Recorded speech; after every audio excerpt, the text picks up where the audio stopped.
Bulletin का बकायदा आगाज करें गाय की और बिजली के झटके की, जो कि 440 वॉट का आवाम को दिया गया है। बिजली की कीमत में मजीद ₹1.95 का इजाफा कर दिया गया है। दिसंबर के बिलों में फ्यूल एडजस्टमेंट की जाएगी और गरीब आवाम पर मजीद 10 अरब का बोझ भी पड़ेगा। कोरोना के बाद अवाम अब महंगाई से मरने लगी है। अवाम खासे परेशान नजर आते हैं। महंगाई के मारों को 440 वॉट का ये झटका दिया गया है। बिजली की कीमत में मजीद ₹1.95 फी यूनिट का इजाफा किया गया है। दिसंबर के बिलों में फ्यूल एडजस्टमेंट की जाएगी और गरीब आवाम पर मजीद 10 अरब का बोझ भी पड़ेगा। कोरोना के बाद अब अवाम महंगाई से मरने लगी है। इस हवाले से अवाम की जानिब से क्या रद्द अमल दिया जा रहा है, आप भी देख लीजिए। तो ऊपर से इन्होंने ये ₹1.95 जो फी यूनिट का जो बोझ डाल दिया है, ये तो सबके लिए परेशानी है, मेरे अकेले के लिए बल्कि सबके लिए परेशानी है। बिजली और महंगी है, रेडी तो कम को नहीं है, बिल्कुल सर्दी बादल बैठे हुए हैं, किधर से लाके खाएंगे। गरीब बैठे हुए हैं, किराए में बैठे हुए हैं, वो क्या करेगा? वो गैस का भी बिल बढ़ेगा, इसका भी बिल बढ़ेगा, वो मसला तो खराब होगा ना गरीब के लिए। अवाम का रद्द अमल तो आपने जाना है। अरकान सुबह असम्बली इस हवाले से क्या रद्द अमल देते हैं, वो भी आप देख लीजिए।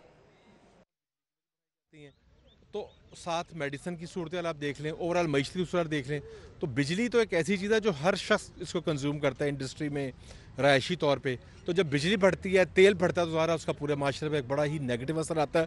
गरीब आदमी का ना बल्ब रोशन होगा, तालिब इल्मों की तालीम का हर्ज होगा, और आगे गर्मी आने वाली हैं, अल्लाह खैर करे, ये कौम को किस तरफ लेके जा रहा है। मिडिल क्लास है वो तकरीबन ख़त्म हो गई है, पिस के ख़त्म हो चुकी हुई है।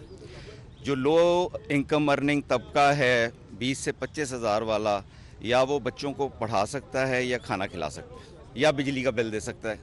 इन तीनों में से एक काम कर सकता है, दो भी नहीं कर सकता। कोई ऐसा मुझे काम बता दें 2.5 साल मैंने कुछ किया हो, कुछ करने के बजाय ये काम सारे ख़राब कर रहे हैं। खबरों का सिलसिला आगे बढ़ाएंगे और अभी आपको बताएं कि FBR का गैर रजिस्टर्ड स्टील मिल्स के घेर घेरा तंग हो चुका है। कॉर्पोरेट टैक्स ऑफिस टीमों के शहर के एतराफ स्टील मिल्स पर छापे। मुल्तान रोड पर तारिक स्टील, पाक स्टील, MAU स्टील मिल्स पर छापा मार कार्रवाई की गई है। FBR टीम का इकबाल स्टील मिल्स पर भी छापा, तमाम अमला वहां से फरार हो गया। FBR ने गैर registered steel mills corporation sales record भी कब्जे में ले लिया। रोज में रजिस्ट्रेशन करवाने स्टील मालिकान को गिरफ्तारियों का इंदिया दिया जा रहा है। FBR का गैर रजिस्टर्ड स्टील मिल्स के घेर घेरा तंग हो चुका है। कॉर्पोरेट टैक्स ऑफिस टीमों के शहर के एतराफ स्टील मिल्स पर छापे जारी हैं। रिजवान नकवी इस हवाले से हमारे साथ मौजूद हैं, उनसे जानेंगे FBR की जानिब से शहर में क्या कार्रवाइयाँ की जा रही हैं। जी रिजवान नकवी। जी बिल्कुल, कॉर्पोरेट टैक्स ऑफिस लाहौर के इन्वेस्टिगेशन एंड प्रोसिक्यूशन विंग की जानिब से शहर के मुख्तलिफ इलाकों में कायम गैर रजिस्टर्ड स्टील मिल्स के खिलाफ छापामार कार्रवाइयों का सिलसिला तेज कर दिया गया है। कॉर्पोरेट टैक्स ऑफिस के INP विंग ने आज deputy commissioner inland revenue Akbar Mayo की सरबराही में मुल्तान रोड पे 4 स्टील मिल्स में छापामार कार्रवाइयां करते हुए स्टील मिल्स का मुकम्मल रिकॉर्ड जो है वो, जिसमें सेल्स, परचेज, अकाउंट्स और प्रोडक्शन का रिकॉर्ड शामिल था, वो जब्त कर लिया है। और इस हवाले से टैक्स ऑफिस हुकाम का कहना है कि रिकॉर्ड की छानबीन का अमल शुरू कर दिया गया है। इस हवाले से FBR ने तमाम स्टील मिल्स के मालिकान को, जिनमें तारिक स्टील मिल, पाक स्टील मिल और इकबाल स्टील मिल और इसके साथ साथ MAU स्टील मिल की इंतज़ामिया शामिल है, तमाम स्टील मिल्स की इंतज़ामिया को 3 रोज़ में सेल्स टैक्स नेट में रजिस्टर्ड ना होने की सूरत में मालिकान की गिरफ्तारियों का इंदिया दे दिया गया है। जी, मालिकान की गिरफ्तारियों का इंदिया दे दिया गया है। रिजवान नकवी हमारे साथ मौजूद थे और FBR की कार्रवाइयों के हवाले से हमें आगाह कर रहे थे। ठेकेदारों के मसाइल हल करने के दावे चिकनाचूर होकर रह गए हैं। कॉन्ट्रैक्टर्स एसोसिएशन के अफसरान की अदम दिलचस्पी के बायस मीटिंग है, इजलास होना था जो कि कैंसिल कर दिया गया है। आज की मीटिंग सेक्रेटरी तामीरात और मवासलात की जेर सदारत में होना थी। डेवलपमेंट इदारों के तमाम सेक्रेटरीज ने शिरकत करना थी। Senior vice chairman engineer Arshad दाद ने बतौर एहतजाज बाइकॉट का ऐलान किया है। आपको बताएं कि ठेकेदारों के मसाइल हल करने का ये दावा था जो कि चिकनाचूर होकर रह गया है। इस हवाले से अली रामे हमारे साथ मौजूद हैं, उनसे मजीद तफसीलात जानेंगे। जी अली रामे, बताइएगा क्या तफसीलात हैं आपके पास? कंस्ट्रक्शन जो एसोसिएशन हैं इनकी तरफ से मुख्तलिफ मुतालबात थे हुकूमत पंजाब से कि उनके जो टेंडर्स के हवाले से और जो लाइबिलिटीज़ हैं उसके हवाले से तमाम तर मसाइल जो हैं वो हल होने चाहिए।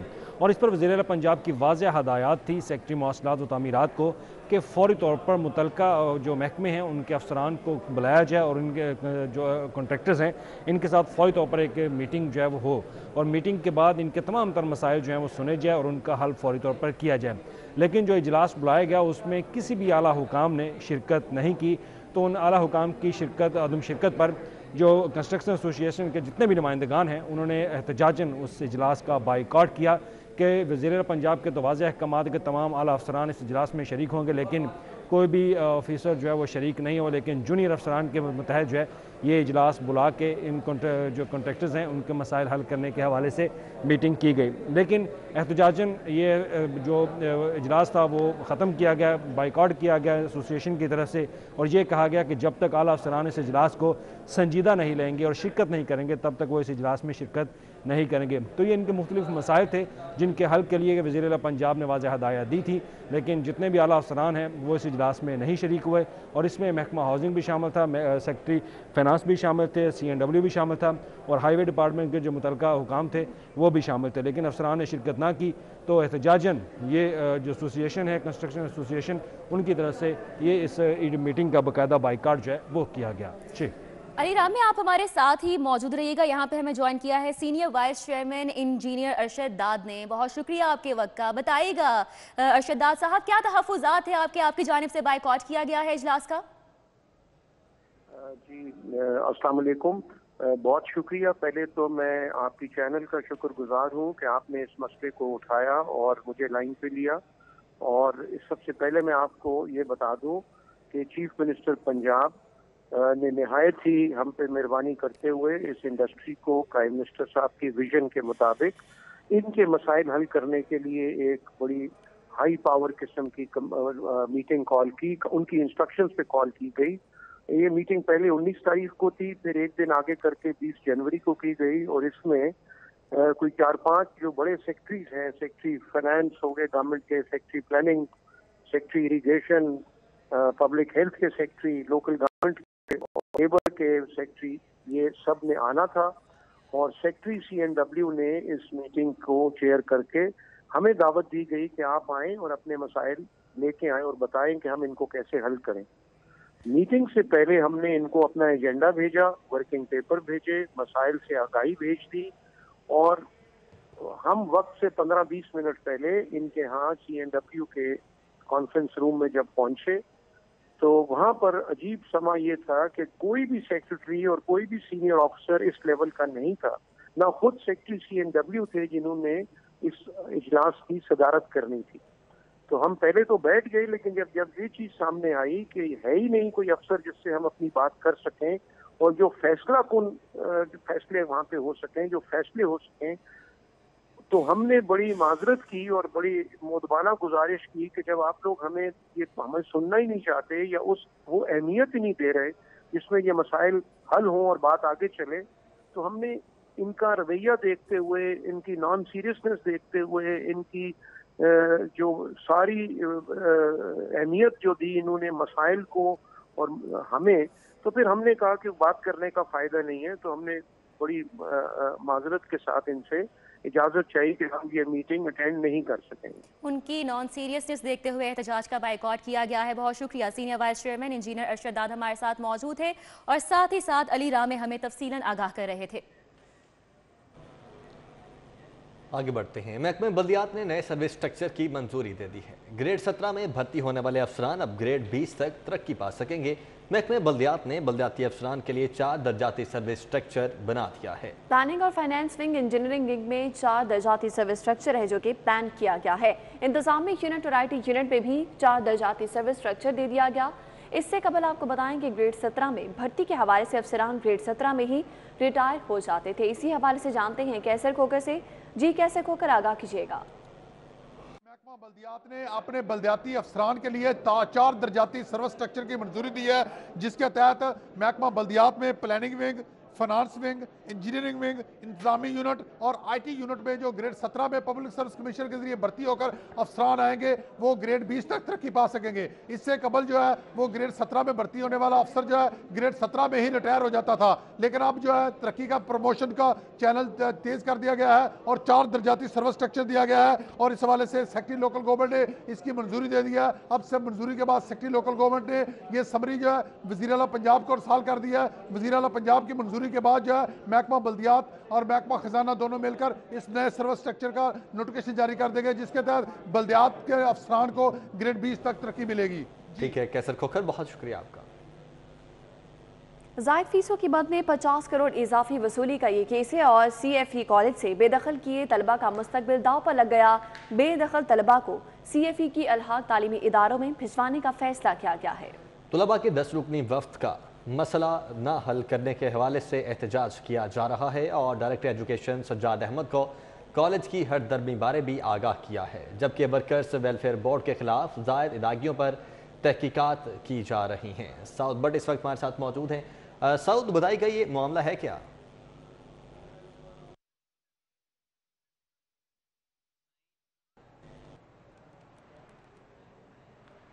साउद, आप सुन पा रहे हैं तो बताइएगा ये मामला है क्या?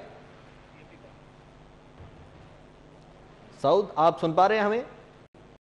आज बिल्कुल जायद फीसों की मद में जो 50 करोड़ से जायद इजाफी वसूलियों का केस CFE कॉलेज के खिलाफ चलाया जा रहा था, उसके बाद कल ये रिएक्शन सामने आया कि CFE कॉलेज ने जो तलबा थे ज़ेरे तालीम फैक्ट्री मुलाजमीन के बच्चे, उनको फौरी तौर पर यूनिवर्सिटी से बेदखल किया। आज अहम इजलास हुआ डायरेक्टर एजुकेशन की ज़ेरे सदारत जो वर्कर वेलफेयर बोर्ड के हैं।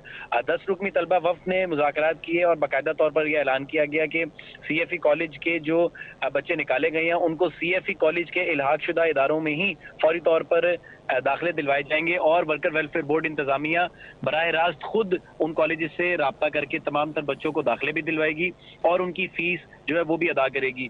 गुज़िश्ता रोज ही वर्कर वेलफेयर बोर्ड ने यह भी फैसला लिया था कि इंटरमीडिएट के जिन बच्चों को निकाला गया है कॉलेज से उनको worker welfare higher secondary school में दाखिला दिया जाएगा। और आज ये ऐलान किया है कि जो यूनिवर्सिटी के तालिब इल्म है जो BA BSc मुख्तलिफ कंप्यूटर साइंसेज समेत जो डिग्रीज कर रहे हैं उनको अब डायरेक्टली दाखिले दिलवाए जाएंगे। CFE कॉलेज के खिलाफ बाकायदा तौर पर जो तहकीकात है वो की जा रही हैं।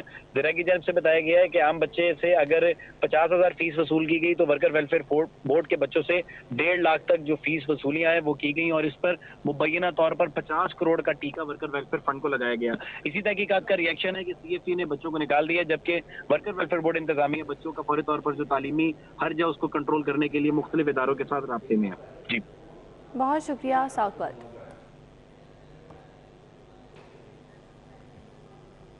इंतजामिया के माबैन तनाज़ात शिद्दत इख्तियार कर गए। प्लाजा इंतजामिया 2 करोड़ 50 लाख हर माह सर्विसेज चार्जेस की मद में लेती है। सदर की जानिब से इस मौका पर यह कहा गया है, जबकि ताजरान का इस हवाले से कहना है 16 सालों में 3 अरब 84 करोड़ प्लाजा इंतजामिया ले चुकी है।